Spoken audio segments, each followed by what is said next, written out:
Inside a mansion, a man demands to know the results of his son's skill assessment. His son, Noah Aldaheim, is just 5 years old. A girl nervously replies that Noah's only skill is translation. The Aldaheim family has built a reputation over generations as a powerful magic bloodline. So naturally, everyone expected the eldest son, Noah, to awaken a powerful magic ability. But when Hilgant, the current head of the family, hears about Noah's skill, he's stunned. Confused, he demands to know where Noah's offensive and elemental magic is. Noah, unaware of what's wrong, innocently asks his father, but Hilgant just mutters his name and suddenly slaps him across the face. Noah crashes on the floor and gets injured. Hilgant calls him a disgrace and accuses him of tarnishing the family's name. Noah pleads, but Hilgant cuts him off, declaring that Noah is no longer his son. He storms out, ignoring the woman who tries to stop him.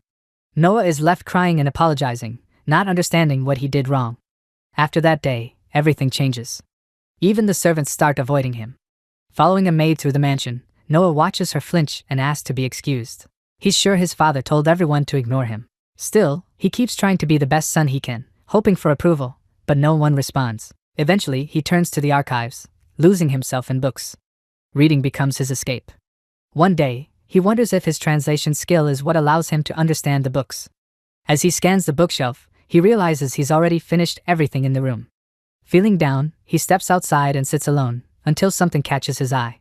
He finds what looks like a stone slab. Back in his room, he tries to decode it but can't understand the writing. Comparing the symbols to his own notes, he finally deciphers a message: look at the back. When he does, he realizes he needs to archive this discovery too. A month later, Noah finally cracks the stone's puzzle. He's reorganized all the books just as the instructions said. As soon as he finishes, a strange symbol appears and the bookshelf shifts, revealing a hidden passage. Amazed, Noah steps inside. Lights automatically turn on. He guesses they're powered by magic stones. He spots symbols on a door, recognizes the same language from the stone, and reads the words, the hidden archive. Inside, he finds a vast underground library filled with ancient books. It's brightly lit despite being below ground. Noah, thrilled, realizes he hasn't read any of these old texts yet. One book catches his eye, placed right in the center. It's titled Introduction to Ancient Magic. The contents are dense and hard to follow, but he decides to take his time with it. He has plenty of that. Then he remembers his father's words, being disowned, slapped, and called a disgrace. The memory makes him shrink and cry. His skill, translation, had been tossed aside like garbage. What Noah doesn't know is that translation lets its user read any written language in existence. In modern times, it seems useless. But in truth, it holds the power to reshape the world. Because this world was built on words, but Noah still has no idea. Years pass. On his 15th birthday, Noah prepares to leave. His father had told him long ago to get out of the house at this age, and Noah accepted it. Hilgant tells him again that while Noah is the eldest son, he can't inherit the family name without magic. Noah says he understands. Before leaving, he finishes reading one last book. He walks through the mansion one final time and thanks the maids for taking care of him. As expected, they ignore him, but he's grown used to that. Still, he bows deeply and sincerely thanks them. He reflects on how, as a child, he wished someone, anyone, would talk to him. Their silence made him promise never to treat others that way. He admits he might be saying that just for himself. Outside, someone calls out to him. It's Gren, Noah's younger brother, now 13. Gren smugly says Noah's finally been kicked out. Noah greets him calmly. Gren declares he'll take over the family name, boasting that unlike Noah, he has powerful offensive and flame-based magic. Noah agrees. As Gren struts, Noah silently reflects, in this world, everyone is born with magic, but only those with a skill can use it. Modern magic relies on skill activation.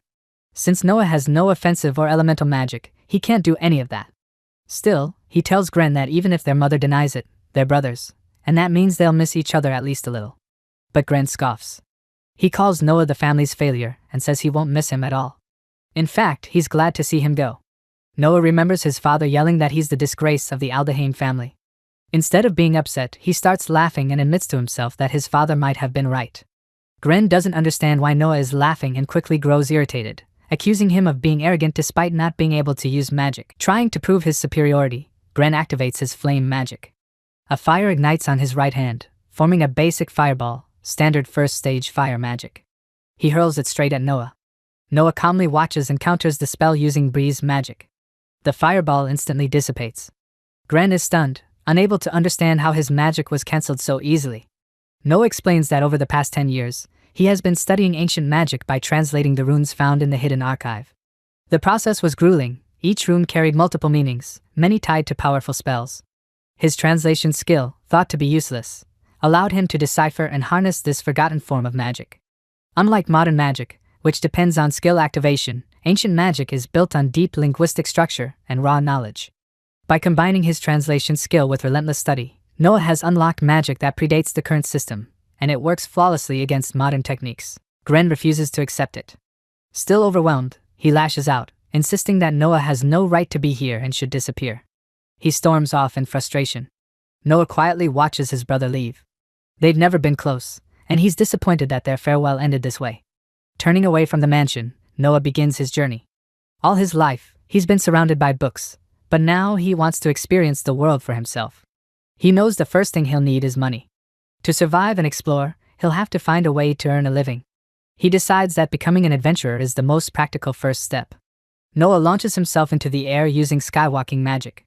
Hovering above the mansion, he isn't sure how strong he is compared to others in the world, but for now, his first goal is clear: reach the Adventurers Guild. Suspended in the sky, he looks back at the place he once called home. He quietly gives his thanks and then turns away, flying off toward his new future. Back at the mansion, Gren enters his father's study and reports that Noah has finally left. Hilgund acknowledges it with little reaction.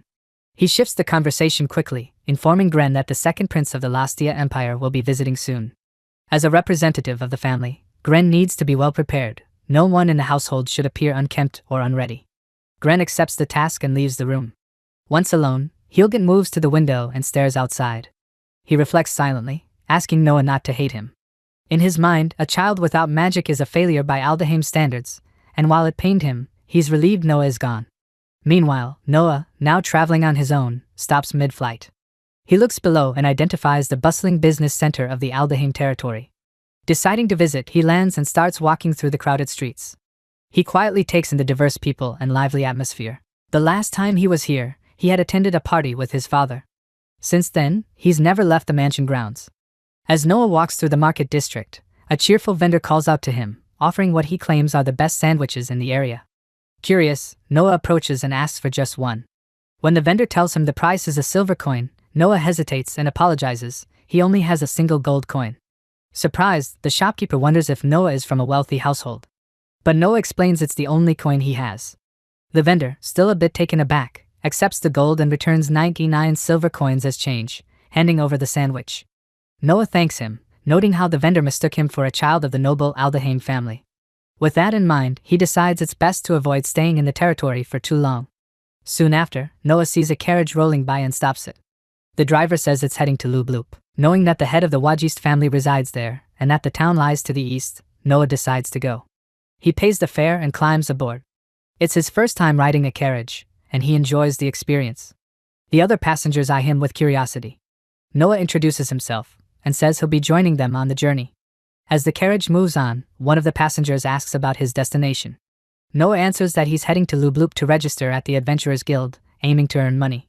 The passenger agrees it's a wise choice, mentioning that the town's economy is booming. Noah, expressionless at first, soon lights up and shares what he knows. Lubloop's growth began after they found a way to cultivate previously barren land. His knowledge surprises the man, who remarks that not many people know such details. Noah simply explains that he read it in a book. The man introduces himself as Edgar, and explains that he and his two companions are merchants. One of them asks if Noah is interested in hearing stories. Noah agrees, and the merchant begins to share what he knows. As he listens, Noah realizes that hearing stories directly from people feels very different from reading them in books. There's something more vivid, more real, in the way they're told. For the first time, he feels like he's seeing the world properly, through people, places, and experiences. He's glad he chose to ride this carriage. But the peaceful ride doesn't last. The driver suddenly spots something up ahead. The horses grow nervous and start to panic. Edgar immediately asks what's going on. They all spot an empty carriage on the road ahead, and then, from that direction, comes a monstrous roar. Edgar fears the worst and assumes a monster attack.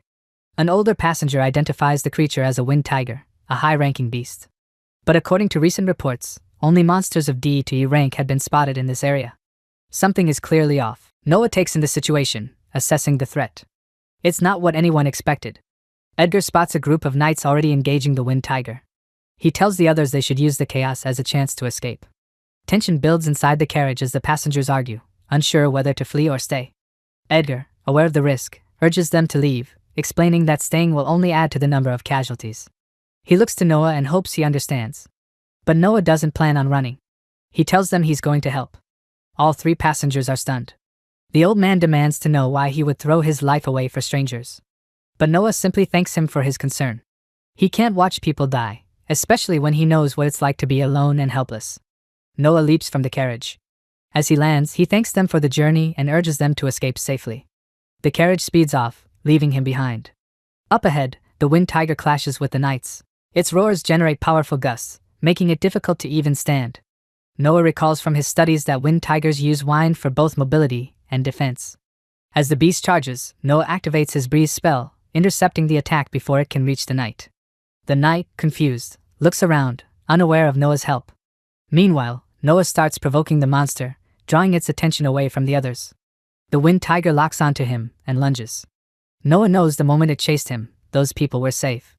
He narrowly dodges the attack, thinking to himself that while he has no real combat experience with ancient magic, this is the moment to put everything he's learned into action. Just then, the knight hurls his sword at the monster. It lands a direct hit, disrupting the wind tiger's focus. Seizing the opportunity, Noah unleashes an ancient spell, All-Out Blaze. Purple flames engulf the creature, burning through its defenses. With a final roar, the wind tiger is consumed and vanishes. A girl nearby watches in awe at the sight of Noah's purple fire. As Noah lands, he expresses quiet relief at his victory. The girl approaches, thanking him for saving them during such a critical moment. Noah apologizes if he overstepped by interfering. He turns to leave. But the girl calls out, asking him to wait. She wants to properly thank him for saving her life. She explains they are heading to Aldaheim, and asks if he'd like to join them. When he hears the destination, Noah hesitates. He declines, saying he's just glad everyone is safe. As he walks away, the girl asks for his name. He tells her. She softly repeats it to herself, and the knight steps in to let her know their horse is ready. She nods and replies that they can leave whenever. After saying his goodbyes, Noah places his hands together and activates a spell. A magical aura surrounds him, and in an instant, he vanishes using spatial transportation. The girl, confused, calls out to him, but he's already gone. Realizing what happened, she notes that Noah must be a high-class magician. She's left with a strange feeling, thinking she's seen his face somewhere before. Meanwhile, Noah lands safely in a barren landscape. The teleportation takes a heavy toll on his magic reserves, and he acknowledges how demanding the spell truly is. Still, despite the strain, he feels fulfilled. It was the first time someone thanked him. And knowing that his translation skill helped people, even indirectly, fills him with pride. With renewed purpose, he decides to continue his journey to Lubloop. Back at the Aldaheim estate, Hilgen hosts a group of important guests. He respectfully bows and thanks them for coming, addressing Claudia with the proper title of Highness. Claudia, the second princess of the Lastia kingdom, responds graciously, expressing her appreciation for the warm welcome. Gren, watching from the side, is visibly excited. Claudia is exactly his type, and he sees her presence as a perfect opportunity. Hilgent, observing his son, shares the sentiment. If Gren were to get engaged to the princess, it would elevate the family's standing considerably. He silently urges Gren not to mess things up. Hilgent then comments on Claudia's safe arrival, expressing relief. But Claudia mentions an incident on the way. Their group encountered a wind tiger. Alarmed, Hilgent notes that it's a high-ranking monster and is surprised she made it out unscathed. One of the knights, still frustrated, remarks that the attack wouldn't have happened if the princess hadn't insisted on leaving the castle. Claudia quickly defends herself, explaining that she's constantly confined and simply wanted to experience the outside world. Claudia apologizes for the trouble her actions caused and shares how their group was saved. A magician appeared out of nowhere, wielding purple flames and defeating the wind tiger in a single strike. Hilgent is stunned. Purple flames aren't part of any known magical discipline. He's never encountered such a technique, and given how well-versed he is in identifying high-class magicians, this one seems entirely unfamiliar. Claudia describes the man further. He carried himself with composure and had jet black hair. She remembers his name, Noah. The name rattles Hilgent. He momentarily wonders if it could be son but dismisses the idea. As far as he knows, that child was incapable of using any magic at all. He denies recognizing the name. Suspicious, Claudia presses further, asking where the eldest son of the Aldaheim family is. Hilgent says nothing. But Claudia recalls seeing Noah at a party hosted by the Aldaheim family years ago. Hilgent quickly shuts it down, claiming they have no child named Noah. He insists their eldest son is Gren. Gren steps forward and displays his fire magic to support the claim. Claudia, sensing the tension, accepts it with a heavy expression, though she doesn't seem convinced. She announces that upon returning to the palace, she plans to conduct further research on the Aldeheim family. Hilgant, masking his discomfort, agrees to notify her if anything comes up. Claudia bids them farewell and turns to leave, maintaining her royal composure. But Hilgant is left fuming. He knows that if word gets out that he banished a magically gifted son from the family, his reputation could collapse. After Claudia leaves, the knight apologizes on her behalf, but Hilgant brushes it off. He's already made a decision. Noah must be found and brought back before Claudia uncovers the truth. He orders Gren to look after the estate while he's gone. Gren reacts in shock and protests, worried about losing his chance with Claudia. But Hilgant doesn't care, he's already out the door. Meanwhile, Noah finally arrives at Lubloop in the Wajesti territory. He's awestruck by the grandeur of the Adventurers Guild building. Standing in front of its towering structure, he takes a moment to appreciate the architectural beauty. Then, ready to begin his new life, he steps forward and pushes open the doors, intending to register. But just as he enters, urgency erupts inside the guild. A girl shouts about a crisis at Lubloop volcano. An S-rank monster has been spotted there. Even worse, someone named Serena is already on the volcano, engaging the monster alone. Inside the guild, a wave of panic spreads. A male adventurer nervously asks if the monster on the volcano is Fafnir, an S-rank beast infamous for nearly pushing the Lostia kingdom to the brink of collapse. A female adventurer confirms it, and urgency fills the room. She insists they have to save Serena immediately. But the male adventurer tells everyone to calm down. He questions how they're supposed to help in this kind of situation, reminding them that Serena is the strongest member of their guild. Still, the female adventurer refuses to accept that. She says they can't let Serena die, not like this. Then guilt spills out. The girl who originally shouted the warning admits it was her fault. She had told Serena about the monster on the volcano. Everyone falls silent. Noah, listening quietly, pieces things together. Serena must be fighting the S-rank monster alone. He wonders if what they really need is someone to go up there and bring her back safely. So he speaks up, he'll go. The room falls completely silent. Then someone asks for his adventurer rank. Noah answers honestly, he hasn't even registered yet. What follows is immediate dismissal. The adventurers shout over one another, insisting they'll handle it instead. Some say they'll call for the kingdom's strongest mages. Others resign themselves to praying for Serena's survival. Noah says nothing. He understands, they don't trust someone who hasn't even joined the guild. Without a rank, there's no reason for anyone to believe in him. As the arguing continues, Noah turns away. Watching them, he notes how worried they all are. It's clear Serena means a lot to them. If something happens to her, many people here will grieve. He reflects on how Serena is likely battling Fafnir all by herself. He knows his ancient magic worked against the Wind Tiger, and he's confident it can work against this monster too. His mind made up, Noah activates his teleportation magic and vanishes. At the Lubloop volcano, lava spews from its crater. The air is thick with heat and ash. On a narrow ledge, Serena stands alone, drenched in sweat, locked in a battle against the towering S-rank monster. On the edge of the volcano, Serena struggles to hold her ground. She can't believe how powerful the monster is. Towering above her, the S-rank beast Fafnir unleashes a roar that shakes the cliffs and sends a wave of intimidation through her. Suddenly, it opens its mouth and fires a massive energy attack directly at her. Overwhelmed, Serena wonders how she's supposed to defeat something that far outclasses her. But just as the attack is about to land, Noah appears and deflects the blast with a burst of ancient magic. Serena stares at him, speechless. Noah, standing calmly in front of her, asks if she's Serena. Still processing what just happened, she says nothing. But there's no time for introductions. Fafnir charges another attack. A beam erupts from its mouth. Noah raises a magical barrier just in time. The beam slams into it, nearly breaking through. Flames erupt around them as the ground trembles. Noah notes that this level of destruction is exactly what he expected from an S-rank monster. He tells Serena he got there through teleportation and warns her that if the battle drags on, the entire volcano might collapse. Serena, still confused, demands to know what just happened and who this stranger even is. Noah calmly introduces himself and says he's an aspiring adventurer. The word aspiring catches Serena off guard. She questions how someone who hasn't even joined a guild plans to fight a monster like this. But Noah doesn't answer, he just begins preparing another spell. He launches a concentrated beam of magic at Fafnir. It hits, sending the monster flying, but Noah already knows it's not enough. Unlike the Wind Tiger, this beast won't go down easily. From behind, a voice calls him insane. Noah assumes it's Serena and replies playfully, saying it's rude to say that. But Serena denies speaking. That's when Noah hears the voice again, one that isn't hers. It's curious about the strange magic he's using. Noah turns to Fafnir, now standing upright, and realizes the monster is speaking telepathically. Fafnir laughs and finds the situation amusing. Since the moment he awakened and broke his seal, he's been attacked non-stop. Now, he wants to know if this human is communicating with him through the mind. Noah, stunned, confirms that he hears the voice in his head too. He apologizes for attacking without warning and insists he has nothing against Fafnir personally. Fafnir, clearly amused, asks why Noah is saying that now. Fafnir repeats that he will never trust a human, blaming them for sealing him away. But Noah insists he's wrong. The girl Fafnir attacked wasn't a threat, she was just there, doing nothing harmful.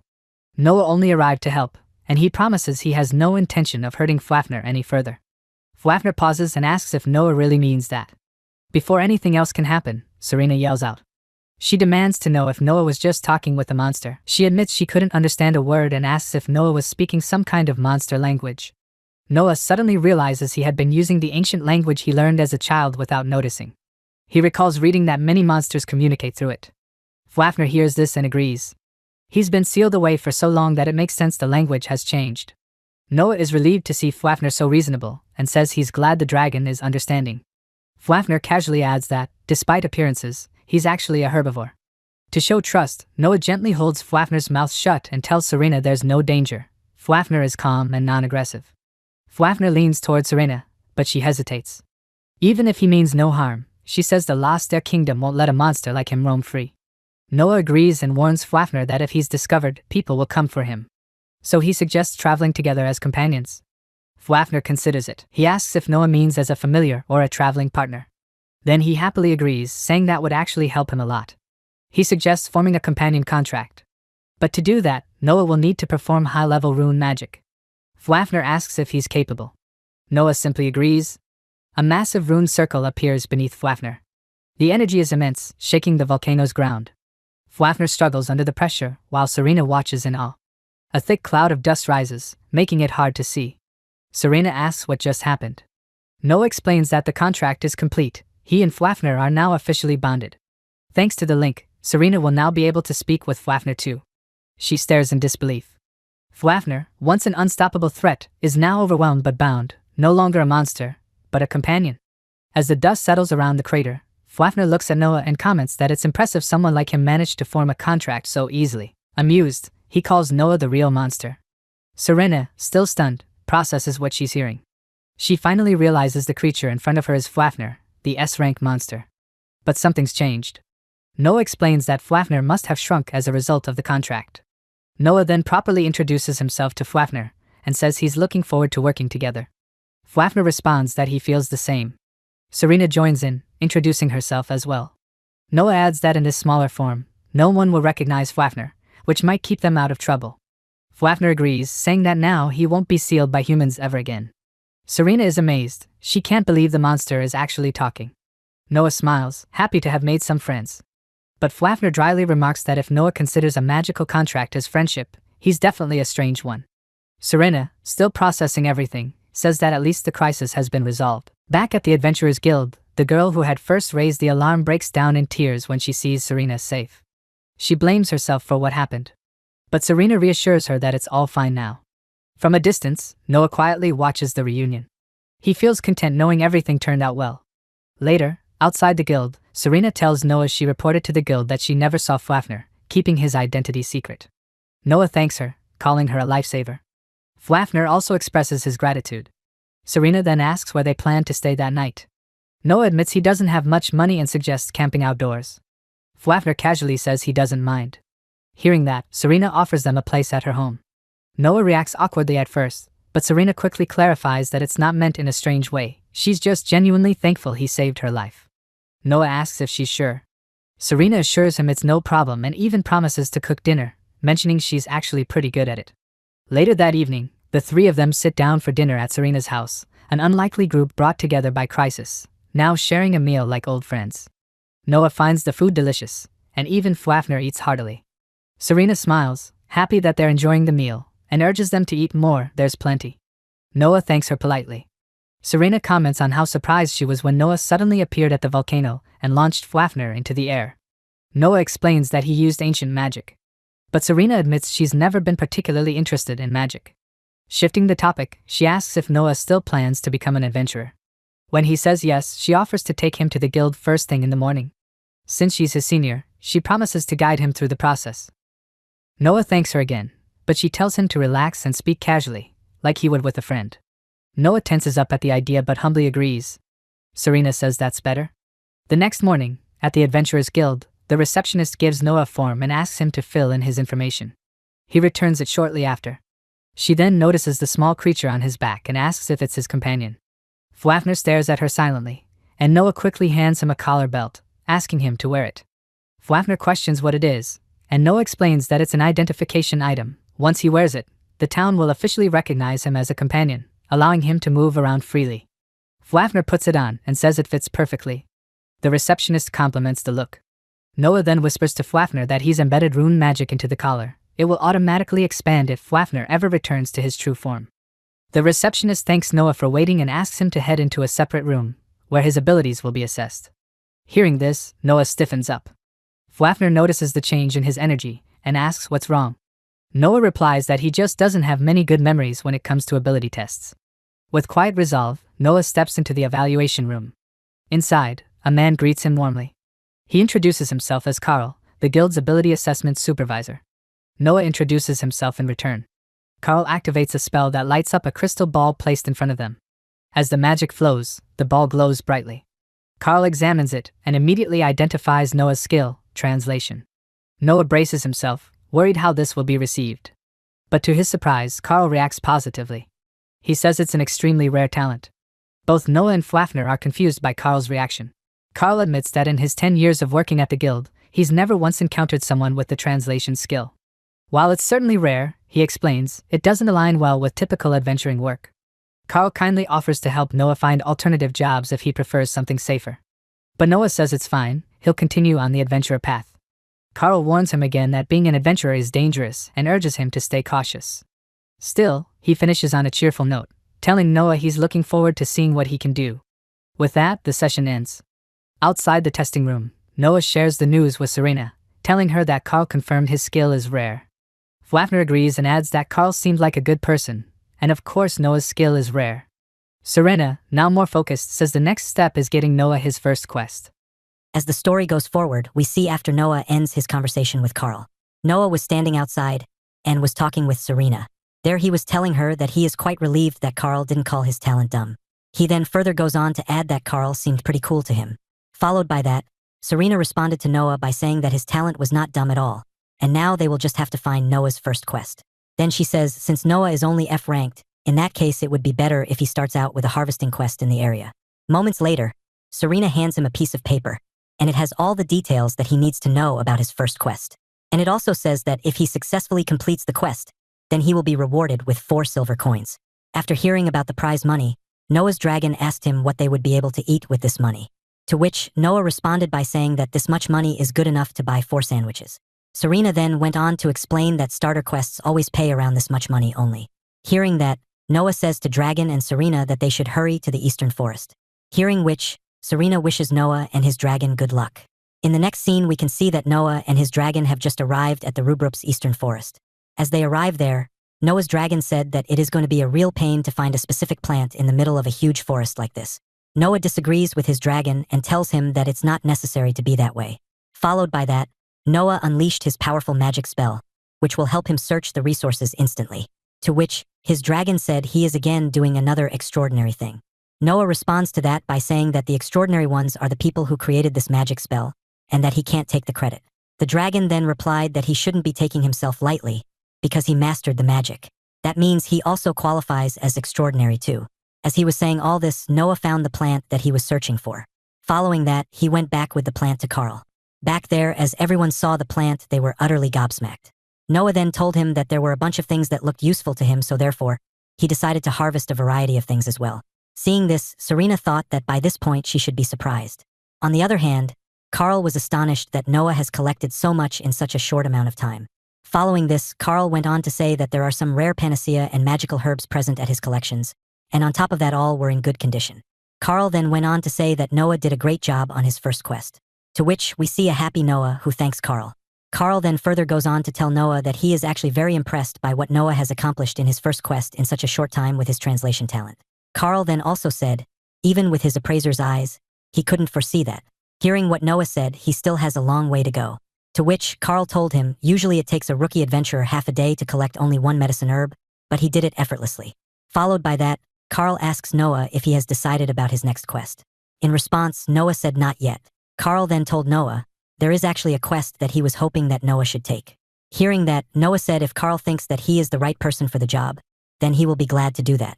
Carl then said, since he said he is ready, then here is the quest. Carl then hands Noah a piece of paper that has all the information that he needs to know about the quest. On top of that, there is also written that if he is able to successfully complete the quest, then he will be rewarded with 5 platinum coins. Following that, Carl told Noah that, for this quest he will have to find a flower named fairy flower from the Rubrup Eastern Forest. He then further told Noah, fairy flowers are one of the ingredients that is used to make wonder elixirs, the one which can cure most illnesses. But Noah was a bit taken aback by the fact that the quest demands an adventurer who is ranked B. According to him, he can only take quests which are 1 ranked above his. To which Carl said that the guild won't mind if he refers to Noah for the quest. Besides, Carl further told Noah, if he fails then he will pay the penalty fee, so he shouldn't worry about that. Then Noah asked Carl why he would go that far. In response to that, Carl told him, his daughter is suffering from an unknown illness, and that he had gone to every doctor in the city, but none of them knew what to do. So all he can do now is hope the wonder elixirs can cure his daughter. Furthermore, he told Noah, he has got all the other ingredients that were required, but he just can't get his hands on a fairy flower, no matter how much he tried. There we get to learn that these flowers are so rare that one can only find a few in any given year. But, according to him, he is not fortunate enough to find one as of now. However, after seeing Noah's accomplishments, Carl thinks that he might be able to find one. Following that, he says, as he can see, that he is the Clint for this quest, so he asked Noah to help him. Noah then agreed to take the quest, and Carl thanked him. Noah's dragon, on the other hand, asked him that can't he just heal her with his archaic magic. To which Noah told his dragon that illnesses are more in the realm of medicine, not magic. But then again he said that it doesn't mean that illnesses can't be cured by archaic magic. Noah then turns around and asks Carl if it will be possible to meet Carl's daughter for him. In response to that, Carl says sure. Following that, Carl told him that after he is done with today's work, he will take Noah to his home today. Then all of a sudden, a guy came in the room slamming the door and told Carl that his daughter is in bad condition. By hearing that from the guy, Noah, his dragon alongside Carl, was absolutely stunned to say the least, and they do know what to do or say at that point of time. Therefore, all of them rush towards Carl's house to see his daughter as quickly as possible. Following that, we see Carl slam the door and go into his house. Then, he quickly asks his wife what happened to his daughter Carla. To which, his wife told him that she suddenly collapsed and won't wake up. Then, the doctor told him that he still couldn't figure out what had happened to her, because her body seems absolutely normal. Noah then looked at Carl's daughter and asked the doctor if he could take a look at her. Hearing that, the doctor asked him what he was trying to do, and that can't he see that this was an emergency. Therefore, he asked him to stay out of this matter. But Noah, on the other hand, told him that this girl was suffering from mana meridian sclerosis. He then further goes on to explain that this is a disease that causes abnormality in the meridians through which mana possess, preventing it from getting normal. Following that, Noah further goes on to say mana consistently follows through all living beings, whether or not they are capable of using magic. Noah then again says this girl currently has only a negligible amount of mana following through her body. So, according to him, this disease is more in the field of magic than medicine. Therefore, no wonder none of the doctors caring for her could figure it out. After that, Noah says at this point he is using his mana to temporarily suppress her symptoms. But in order to cure her, they'll have to use an elixir after all. Following that, Noah says he will now have to hurry and find the fairy flower. Hearing that, Serena says it's already getting late, so it could be dangerous. So she decided to go with Noah too. Carl, on the other hand, says Noah doesn't have any magical tools required for this expedition. Noah then told Carl that it will take a while for them to manage any at this point of time. And right now it's a race against time, so he assumes that he will be just fine without the tools, and that he will find a fairy flower no matter what happens. Hearing that, Carl says thank you to Noah and Serena, and his wife asks them to take care of themselves. As they get out of the place, Noah told Serena that he will use teleportation power to go to the forest, so she will have to hold tight, and Serena says yes to that. As they reach the forest, Noah says he will be continuously searching for resources as they run through the forest, and that she won't mind if they pick up the pace. To which she says not at all. Momentarily, we get to know that fairy flowers, as the name implies, bloom in the places that fairies inhabit. Several hundred years ago, fairies used to dwell in this area. The dragon then says, oddly enough, not a single one is around here anymore, and that maybe all of them moved to a new place. Noah then said that fairies tend to be pretty reclusive, so he can't imagine that they'd willingly leave a place like this forest. Dragon then said, considering that fact, fairy flowers had been found in this place before, he'd say that the fairies only disappeared recently. Perhaps someone took them away. All of a sudden, Serena says that maybe someone is there. Hearing that, a very charged up dragon said, yeah, that's some audacity. Suddenly, a monster appeared there, and our experienced adventurer Serena got rid of it pretty easily. Noah then praises her for the way she took care of the monster, and further adds that he didn't think that a monster would appear there like this. Hearing that, Serena says that he really is a rookie adventurer, and that there is a world of difference between his abilities and his experience in real combat. Then all of a sudden, Noah was getting a faint response from the fairy flowers. After a while, Noah pointed to a lake and said, here it is. Following that, he further elaborates that there is a fairy flower at the bottom of this lake. Hearing that, Serena was absolutely astonished. Then she asked how it got there. In response to that, by saying as far as he knows fairy flowers aren't aquatic plants, and he further says he also can sense a strong mana could be there. Therefore, he will have to get in to understand that. But Serena, on the other hand, said that she is not the best swimmer.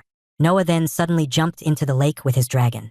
Seeing Noah jump into the lake like that, Serena said he can do anything. After getting into the bottom of the lake, Noah says that this is a dimensional tear, which is a teleportation sport. But he was confused about who made it and why. Dragon then said he can sniff the fairy flower's mana. Noah then told the dragon that fairs can't use this kind of magic. So, according to Noah, someone must have taken them here. As he tried to touch it, he realized that it was protected by a barrier. So, the dragon then says that he will try to destroy it. But he failed to do so because he was underwater. And H then said that he will try to dispel it. And he started to do so. The barrier wasn't very well made, therefore Noah easily makes it disappear. The dragon then suddenly said he can sense a monster. Hearing that, Noah asked him if he could tell where it was. To which, he told him that it was behind them. And Noah saw that it was a sea serpent. But seeing that, Noah was absolutely shocked, because it was supposed to be in the sea. Then the monster started saying that he was sleeping in peace. Then why is a human there in the middle of the night? Noah, with his translation power, understood what he was saying. The monster again said he will have to deal with him now, otherwise the sprite of darkness will beat him. Hearing that, Noah asked who is the sprite of darkness. To which, the monster lets Noah know that he himself doesn't know who he is, and that all he knows is that he is a damn scary guy. One day, he suddenly dragged the monster out of the sea. Noah then smiled and thanked him for giving him all this information. The sea monster was absolutely stunned that a human was speaking to him. Noah then told him that this was all because of his translation power. Noah further goes on to say that he would like to avoid any kind of unnecessary conflicts, and if he could pretend that he hasn't seen them, then it'll be great. In response to that, the monster laughed at him and said that he would rather eat them instead. Hearing that, Fafnir said the monster is even more hot-blooded than he is. Then, he started to attack Noah and Fafnir. Realizing that, Fafnir asked Noah to go ahead, and that he will take care of this monster alone. Fafnir then goes on to say that if he wants to save the little girl's life, then he will have to go ahead. Noah then thanked Fafnir and went ahead, in search of the fairy flower. Noah then went into the barrier, and the dragon Fafnir was fighting with the monster. After a while, Noah went into an unknown place, and thought where he was, and he was stunned to see that it was daytime there. Then, he realized that place was made out of magic, so the time difference was irrelevant in the first place. Then, Noah saw a girl who was shivering in pain. Noah put his healing spell in her, and she recovered. After that, she thanked Noah. Noah then told him his name, and said that he is a rookie adventurer. Moments later, Noah asked the girl if she was a fairy, to which she said she was indeed going, and in return she asked Noah if he was a human or not. Noah then told her that he understood her language because of his translation power. The fairy then told Noah that in the past the fairies used to live in the Ruberup forest. But then one day an evil spirit of darkness came to the forest, and captured all of the fairies, and locked them up here. So now everyone except her was imprisoned in a big tree. Hearing that, Noah asked her, why did the sprite of darkness capture them? To which she answered that she doesn't know. She then asked Noah why he came to this place. To which Noah replied that he needs a fairy flower in order to heal a girl. Hearing that, the fairy said there should be some fairy flowers growing here. But then Noah saw all the other fairies imprisoned in a cell on top of a gigantic tree. As Noah tries to get a little closer to the captured fairies, the other fairy stops him and tells him that he will be attacked if he went a little closer to them. Then the fairy showed Noah the guardian golem and told him that the sprite of darkness isn't here at this time. So that golem is protecting the area on behalf of him. Noah then said that it seems to him that he will have to defeat this golem first, whether he has to save the fairies or pick the flowers. Noah then looked at the fairy and told her not to worry, and that he will save all of her friends, and then ask her to hide in a safe place for a while. She agreed and asked Noah to be careful. Noah thought the way to defeat this golem is to overwrite the archaic runes engraving into its chest. In order to do that, he is going to have to damage it and prevent it from moving for a short while. As he was thinking all this, the golem saw Noah and was coming to get him, and it was stepping on the fairy flowers. Seeing this, Noah felt really bad for the flowers. As he was thinking that, the golem came and threw Noah miles away. Seeing that, the fairy got really scared, and she started shouting for Noah's well-being. As Noah was falling on the ground, he was thinking that it is a good thing that his robe was protected. But if he takes another fall like this, he will be in trouble. Noah then rushes towards him and thinks he can't let the fairy flowers get crushed in the crossfire like this. So he then uses the ultimate raging blaze. But it doesn't have any effect on the golem. Therefore, in that case, Noah decided to use the mana shockwaves, but this also doesn't make any difference. And now it was the golem's turn to pay him back. As Noah saw it coming, he thought this was going to be bad for him. The golem then struck Noah with a thunderous blow, and Noah went flying back and he was hurt badly. Meanwhile, Noah understood that it was made out of mithril, and mithril is N or that is extremely resistant to magic. Then Noah thought if the archaic spell, which can typically pierce through some defensive spells, is not working. So, that means the golem is made out of mithril of considerably high purity. So, he understands that he can't beat him with such lowly magic. This as a whole was the worst possible matchup for him. Just then, the golem gets ready to move again, and Noah sees it coming. Despite that, the golem was quicker than usual, so Noah had no chance to move away. The punch from the golem landed flush on Noah's midriff, sending him flying back. The fairy gets worried seeing Noah fall down on the ground and get hurt. Noah, hurt, wondered just how he could beat a giant like the golem. He wonders if there's a way for someone like him to erase the ruin on the golem. But he quickly realizes that he can't because the ruin has a barrier blocking it. He realizes that if he doesn't defeat the golem, he won't be able to get out of this place. He wouldn't be able to save the fairies and get the flowers to Carl. Noah thinks about how if he had a better and more combat-suited skill set, he would have stood a great chance against opponents who resisted magic. However, he only has the skill of translation and can use archaic magic. That being said, he knows that there's no way out, so he decides to man up and fight the golem with the archaic magic that he has. He quickly forms a triple circle and uses a blazing fire move to attack the golem. He mixes up the setting of the circles to catch the golem off guard. He wants to breach through it no matter what. Noah knows that he needs to understand the ruins better. He needs to make a deep dive into the realm of ruins. A dive deeper than ever. He was hell-bent on getting things done. He wanted to get the flower for Carla, as he didn't want to lose her. However, as he was doing so, little by little, his head started feeling dizzy. This caused Noah to stop his magic spell, as he understood that his body was weakening, and his head was spinning. The golem had suddenly gotten stronger. Its body suddenly cracked up, and started resembling that of a strong bodybuilder. This shocked the fairy who was watching, and Noah, who was bleeding from his nose, realized that he was losing consciousness. Suddenly, Noah hears a sound. It was the sound of pages turning. He subsequently sees a large book in front of him. The ruins in the book were extremely complex to read. Noah tries to decipher it and understands that the book had information about the golem, how its body is formed of mithril, and how it uses a dark defensive barrier spell. This confuses Noah, as he doesn't understand why the book had information about the golem. Moreover, the book projected an insane amount of mana. It was as if the book itself was a paragon of archaic magic. This made Noah realize that if it is an archaic magic product, he could possibly use his skills to alter the effect of mithril. So, he uses his skills to make it so that mithril is no longer resistant to magic. After he is done rewriting the spell with his magic, the book closes and Noah gets to know that the book is called the Book of the World. Suddenly, Noah comes back to consciousness from the fairy's pestering. The fairy, beat up, says that it can no longer hold on. Noah realizes that the fairy had been protecting him while he was unconscious and thanks it for the help. The fairy says that is not an issue. The bigger problem is that the golem is still after them. Noah understands the situation he is in and decides to do something about it. However, he doesn't have a lot of magic left in him, and his best shot didn't even leave a scratch on the golem's body. This is when he is reminded of the book he saw. He wonders if the book he saw back then was a mere dream. He uses telepathy to tell the fairy all about his experience with the Book of the World. The fairy isn't so sure about something like that existing. Noah ponders if such a book could actually work its magic. However, he quickly brushes that sentiment off, as such a thing is too ridiculous to exist. The laws of the nature isn't something that can be changed so easily. That being said, Noah has no other chance but to back himself. He has to trust the Book of the World. So, Noah decides to use his magic to make another ultimate fire blaze attack. This time, he hopes that the attack at least manages to break through the defensive barrier. He hits the chest of the golem where the chest ruins were placed. Noah hoped wholeheartedly for the attack to leave some damage. And his prayers come into fruition almost immediately. The attack not only damages the golem, but destroyed its chest open. Soon after, the entire golem started dissolving into thousands of pieces. Noah stood there as the victor, while the fairy cheered him on for his unwavering braveness. That being said, Noah was more concerned about what the Book of the World stands for.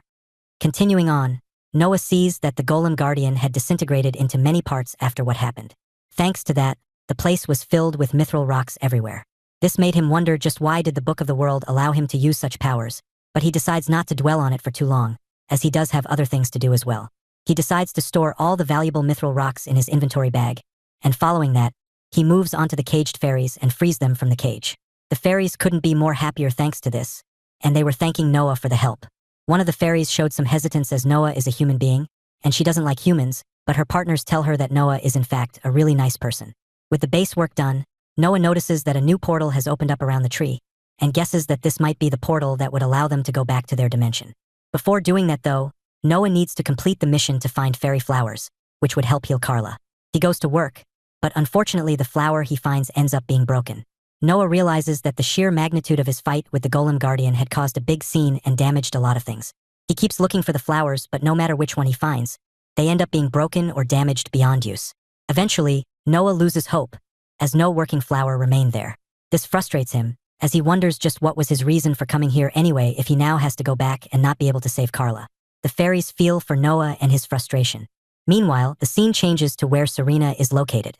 There, she had already taken out a dangerous monster with the help of Fafnir, Noah's dragon. Fafnir mentions how that monster was a sea serpent. Serena adds that it was an extremely tough opponent. Fafnir says that the sea serpent probably got a boost from the dark spirits that are around the area. This made Serena worry, as she says that she hopes Noah is fine. Fafnir mentions how the portal has closed after Noah entered, so they cannot really go inside to help him in case he needed it. Just then, Noah appears behind them and surprises them. Serena is glad to see Noah is safe.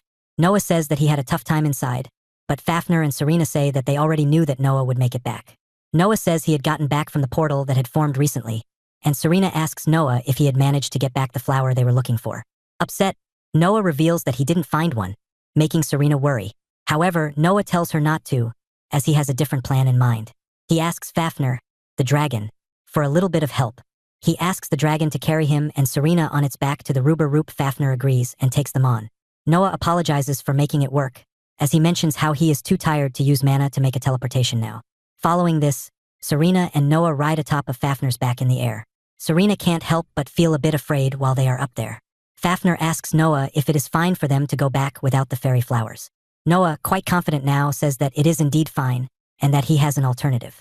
Following this, Noah speaks a foreign language, telling someone to come out now, as he assures them that Fafnir is a good dragon. He also asks the person for a favor. Fafnir is confused by this, as he didn't know who Noah was talking to, and what peculiar language he was even using. The scene changes to Carl's household, where Carla was on a bed, flanked by her parents. It looked like Carla was in a terrible condition, as her parents look more and more worried. They tell Carla to hold on just for a little while longer, as Carl tells her that Noah will surely bring back the fairy flowers and save her from this miserable disease. Carla, with a soft smile, tells her father if he cannot see the fairies around them. Carl is left confused by this, but we soon see a fairy arrive and land on Carla's chest. The fairy asks her if she is Carla, before telling her it is fine, and that today was going to be a very special occasion. The fairy also tells Carla to thank Noah for this later.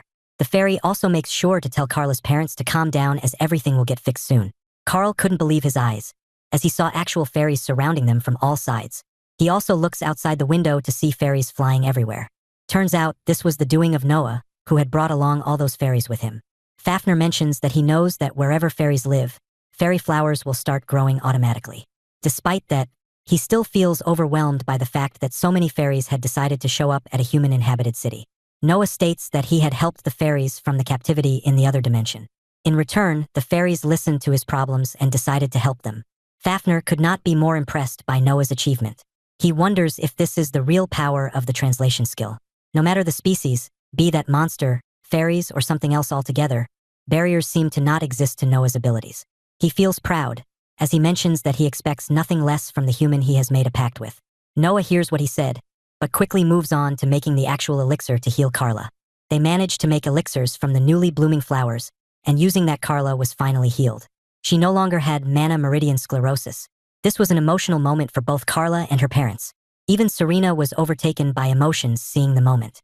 Carl walks up to Noah and tells him that he cannot thank him enough for what he has done for his daughter. Noah says there is no need to be so grateful and that he is just glad that Carla is all healed up now.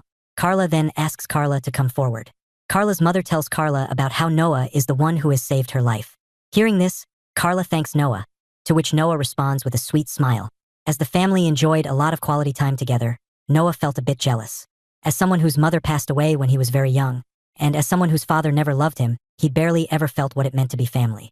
So, he decides to leave the scene, not wanting to interrupt someone else's family time. As he asks for his leave and starts walking away, Carl tells Noah to stop.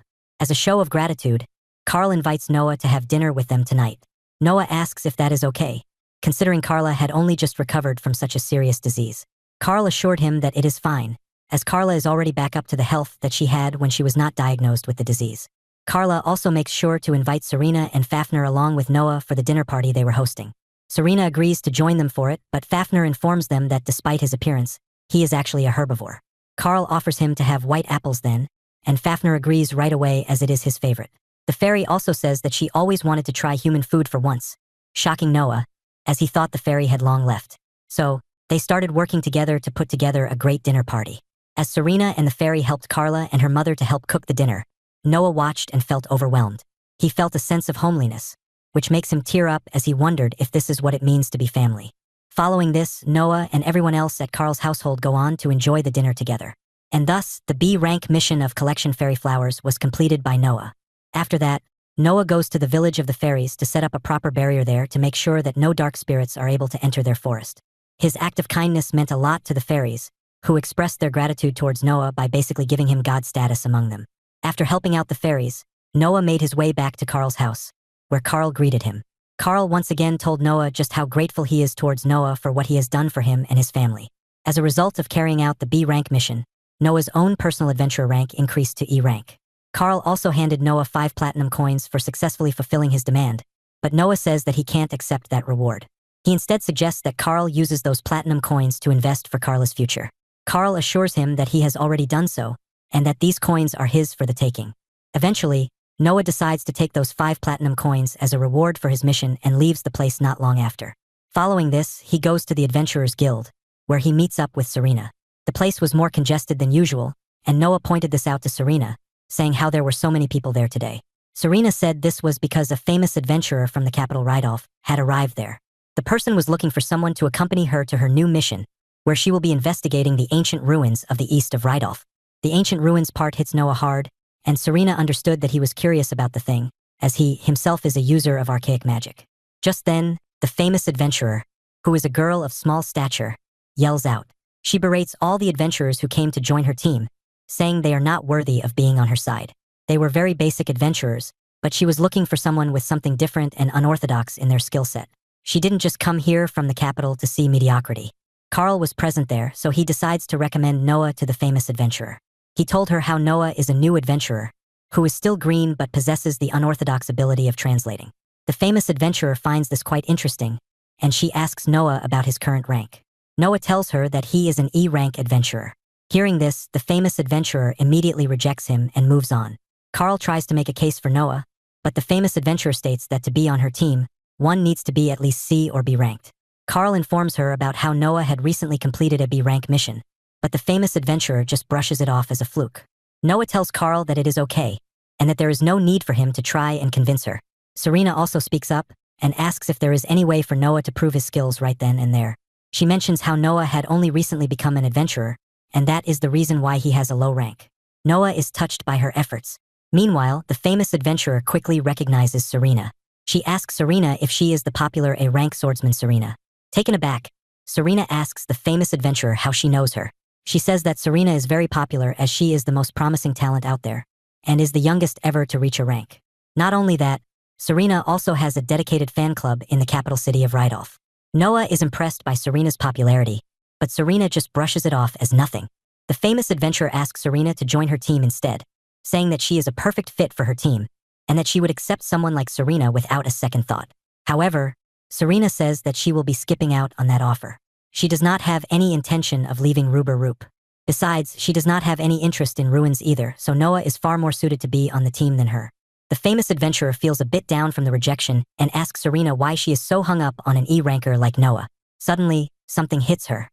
Subsequently, the famous adventurer states that she now understands that Serena is lobbying for Noah because he is her boyfriend. So, she gets why she is trying to get him the job.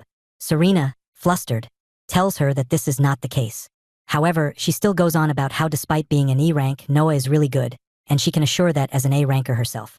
Moments later, Serena asks Noah if he has healed up his injuries from the previous missions and if his mana is fully charged again. Noah says that he is pretty much back to 100% now. So, Serena tells him to fight her. They go outside and get ready to fight. Serena made this decision because she knows that this is the fastest way for Noah to prove his strength to everyone. Noah looks a bit hesitant, but he decides to fight her as well. The famous adventurer couldn't help but feel like this was going to be a one-sided massacre. As an A-ranked person was taking on an E-ranked person, the skill gap was simply too much. The other adventurers also make their way out to see who Serena was going to fight. Serena tells Noah that there is no reason for him to hold back, although she does mention that she will go easy on him. Noah also says that he will have to reduce his firepower for it to be suitable to use against a human being. That being said, archaic magic is still very dangerous and might end up causing serious injuries if hit. This is when Serena jumps up to strike Noah with her sword, as she confidently exclaims that Noah won't be able to land a hit on her. Noah puckers up in fear of getting slashed, but Serena just hits him with the flat part of the sword. She then tells him that she is not going to take his life, but the getting hit with the flat side would still hurt a lot. And hurt, it did, as Noah kinda teared up. Serena tries to follow up on it with another attack, but this time Noah sees it coming and uses his magic to fly up in the air. Serena praises Noah for having incredible reflexes and mentions how she is jealous of him for being able to fly.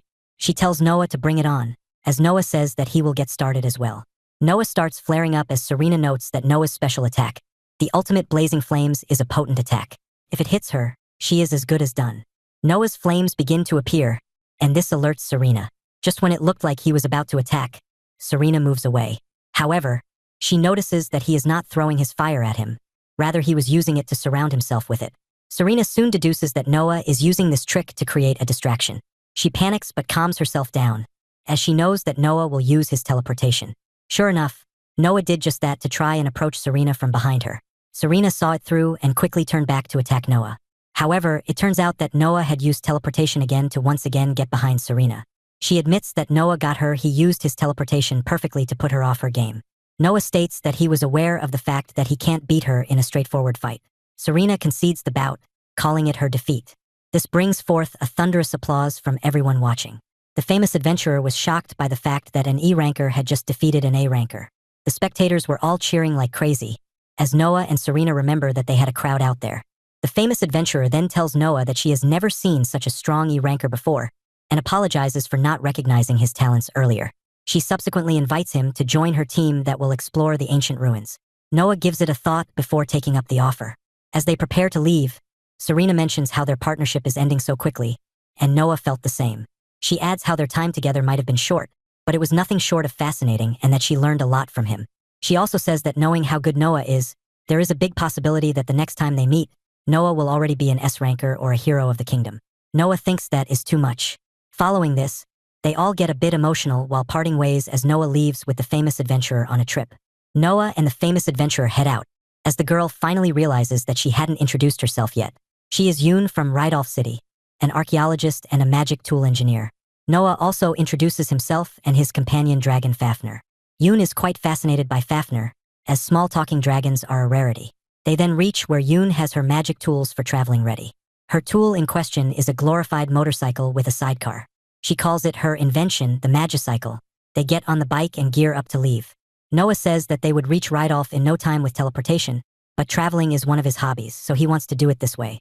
They travel together on the bike for days, stopping to eat and camp along the way before eventually reaching their destination. Once they reach the ancient ruins of Rydolph City, Noah is astounded by what was in front of him. Yoon told him that they should waste no time and get to work already. And so, Noah's new archaeological journey with Yoon begins. After looking at the place for a while, Yoon decides to take the lead, as she tells Noah that as his senior, she will be teaching him a few things going forward. As they start walking, Yoon notes that ruins like these usually have their own security traps set up to protect all the treasury that are hidden inside the place. Just as she was talking about this, Yoon mistakenly takes a wrong step and ends up activating one of the traps. This invited an oncoming bunch of arrows coming their way, but Noah manages to see it coming. He uses his archaic magic to create a mana barrier, which manages to stop the arrows. Noah points out to Yoon how that was a trap just like she mentioned. Yoon was a bit embarrassed by the fact that she got caught up in a trap when she is supposed to be the one teaching Noah about these things. So, she lies about it being something she did on purpose to show him. Just as she lies, an evil spirit comes forth, and it activates a bunch of tentacles which attack Yoon. They catch her and put her in a vulnerable state. Before things can get worse though, Noah uses his offensive archaic magic to cut off those tentacles and catches Yoon from falling. Embarrassed, Yoon admits having made mistakes, but she assures Noah that she won't be making any such mistakes going forward, and that everything will be fine. Her solution to not making mistakes being that she just wants to keep riding on Noah's back, making sure she does not make any missteps. Fafnir is a bit saddened by the fact that Yoon just took over his usual resting position. Meanwhile, Noah felt a bit uncomfortable, because it is not exactly easy to walk around carrying a person. Following this, Noah carries her into another room, where Noah feels something different from the first room. Yoon asks him what exactly is ticking Noah off, to which he replies by saying it is nothing, and that he actually does not sense any traps in this room. Instead, what makes Noah curious is the cryptic writing on the wall, which is written in quite a unique scripture. Yoon is also curious about it, and asks Noah if he can use his archaic magic ability to translate this and read it out for them. Noah decides to give it a try. As he manages to do so, he finds out that the message there is not something serious at all. Instead, it turns out to be a father grieving about his daughter already being of age, but not being interested in the art of magic as he had hoped her to be. Yoon is confused by what that message means. Noah says that it seems to be the writing of an ancient person. Noah then continues on to read the next message, which had a date written on it. It was written on a particular time during the year of Rune. It was a sunny day and the weather was quite good, which is why the father thought it was the perfect time to teach his daughter some special magic skills.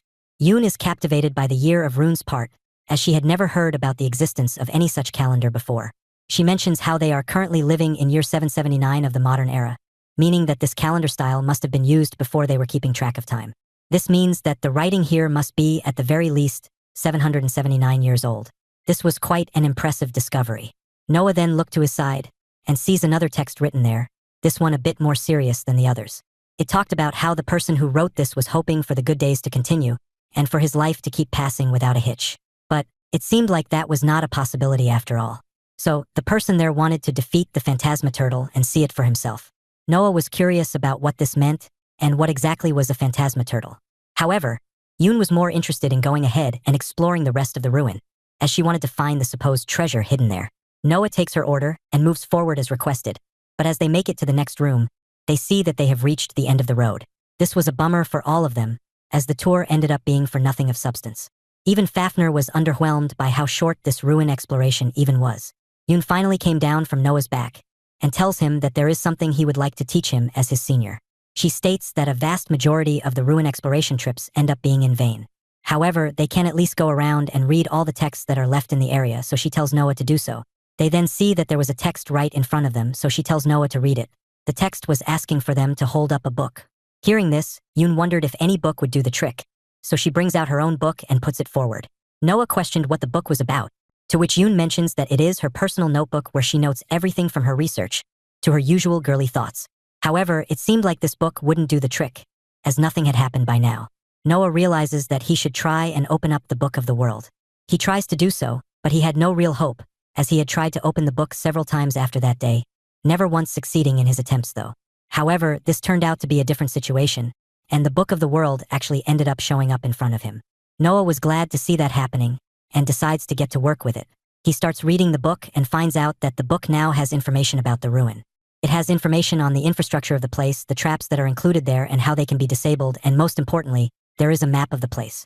Noah takes a look at the map to see that the place has a secret basement beyond the end that they have currently met. However, there is no way to go there directly, so he uses the archaic magic to change up the setting of the place and makes the wall disappear to create a door in its place.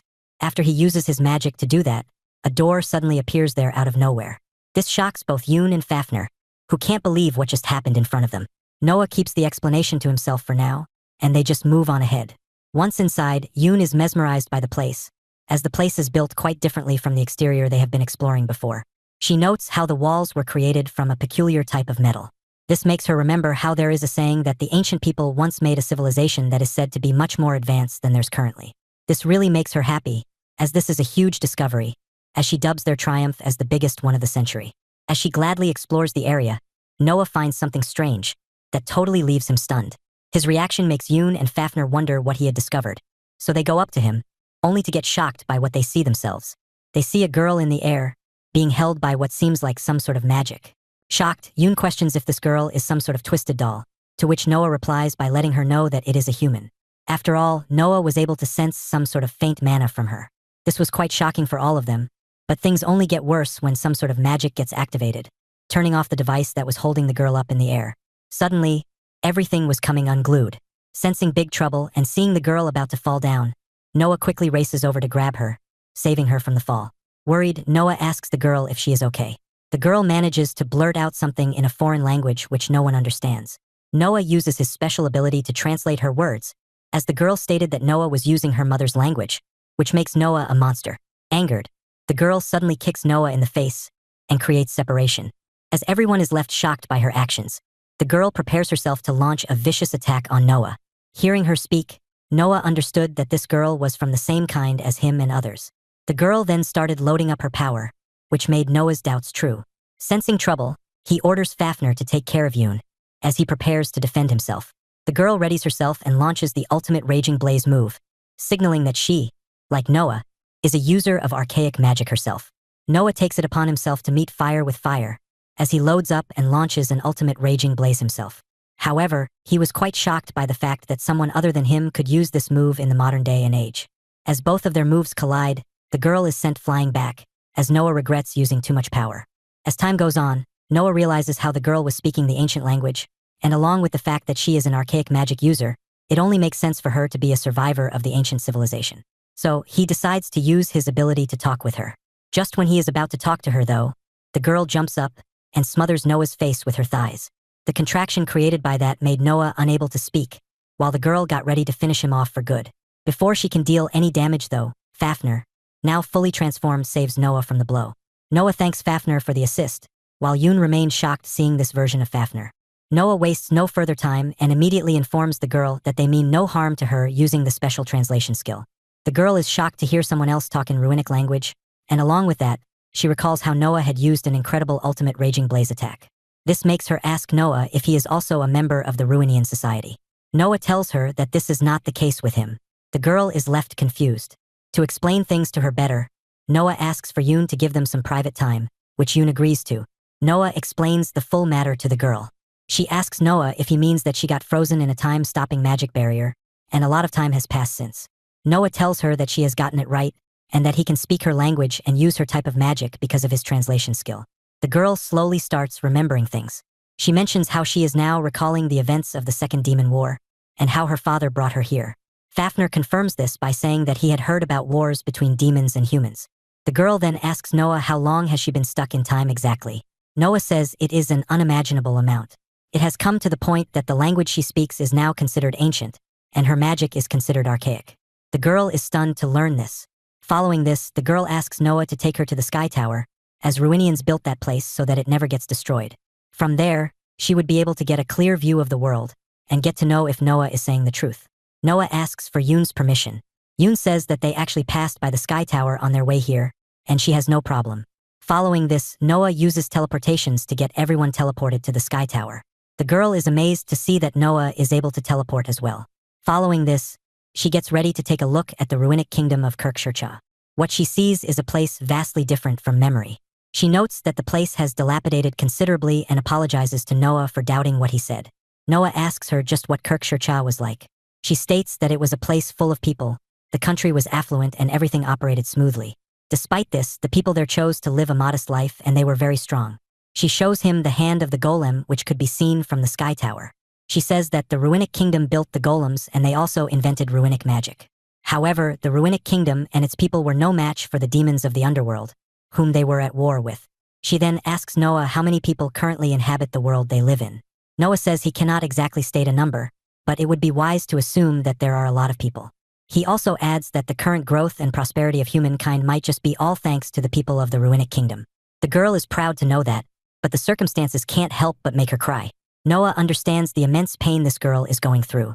She is someone who just went to sleep for a while, but now that she is awake, She has lost everything and has gone all alone. Her pain is immeasurable.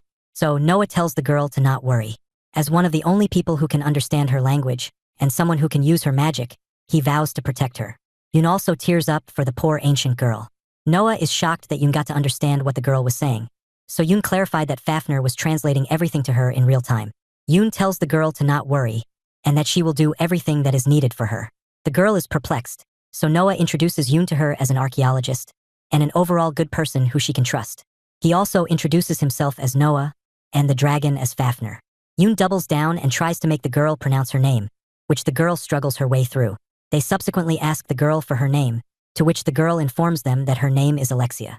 They find her name cute, as she goes on to say that she is Alexia, the princess of Kirk-Shircha. Noah double-checks and asks her about the princess part, although Alexia told him there is no need to be formal about it.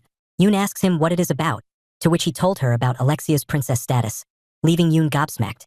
Alexia sighs as she mentions how being a princess has a toll on a person regardless of the era they are in currently. After that, Yoon tells them to first get back to her home, which is in the capital city of Rydolf. However, her bike can only hold 2 people, so she suggests that they just walk back home. Alexia asks Fafnir, whom she calls a lizard, to translate the talk for her. Fafnir does so, and Alexia informs them that she is fine with walking back home. After all, teleportation takes a lot of mana energy. Noah wonders if that is okay, to which Alexia tells him that her legs work fine. Noah says that he is aware of that based on the kick she landed on him. Alexia apologizes for that, as Noah tells her that he was just joking. As they start walking, Alexia recalls the last meeting with her father, where he bid her farewell once and for all. Alexia understands that her father wanted her to live on and continue the legacy of their race and culture. She is also glad that she got to meet Noah and Yoon. After all, if it weren't for them, she would probably be stuck in time for longer. In her mind, Alexia thanks her parents and the people of the Ruinic Kingdom before starting her life anew. Meanwhile, the scene changes to the underworld, where the leader of the Dark Spirits mentions how Noah ruined its plan. It had captured all those fairies to make a grand return to the human realm, but Noah ruined it.